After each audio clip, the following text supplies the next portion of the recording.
Jimbo Fisher's departure from Florida State ends a relationship that was both beneficial to the program and tumultuous from the inception. He demanded control of virtually every detail of the football program, and in exchange he delivered results the school had yearned for since the halcyon days of the 1990s. Fisher arrived at Florida State as the offensive coordinator and coach-in-waiting in 2007, and his unflinching perfectionism forced an outdated program to confront the realities of big-time football in the 21st century. He took command of an athletics department that had grown stale after decades of success under Bobby Bowden. He pushed for massive infrastructure improvements for locker rooms and strength and conditioning facilities. He demanded an indoor practice facility that many of the folks writing the checks at Florida State thought wasn't worth the investment.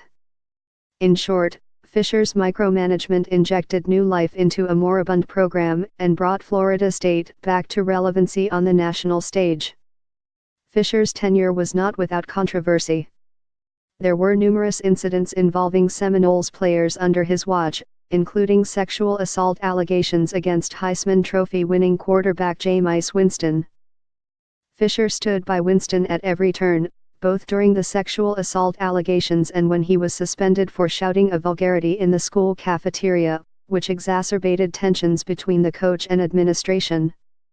In his wake, Fisher left a parade of hurt feelings, bad blood, and frustrated administrators, boosters and staff, who felt they could never do quite enough to keep their head coach happy.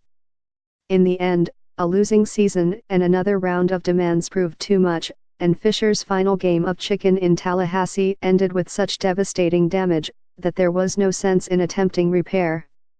In 8 years as head coach, Fisher had a working relationship with athletic director Stan Wilcox, but Fisher's relationship with Seminole Boosters president Andy Miller was strained by Fisher's constant demands.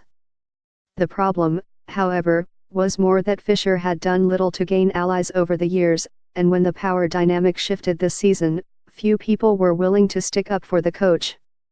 So what exactly did Fisher want? That's a nagging question. Facility upgrades are already in the works, though Fisher offered frustration that FSU hadn't kept pace with burgeoning brands like Clemson. The money was already good, with Fisher owning a $40 million buyout, but Texas A&M was willing to pay even more. Fisher made huge gains in salary for his assistants over the years, but this staff struggled badly over the past 2 seasons, from an embarrassing 63-20 loss to Louisville in 2016 to the season's 5-6 record. Changes were imminent, whether Fisher wanted them or not. More than anything, however, Fisher simply wanted. He wanted something more in 2013 when Texas made overtures. He wanted something more in 2016 when LSU showed interest. He wanted more this season when it became clear he was Texas A&M's top target. And at some point, Florida State was simply tired of giving.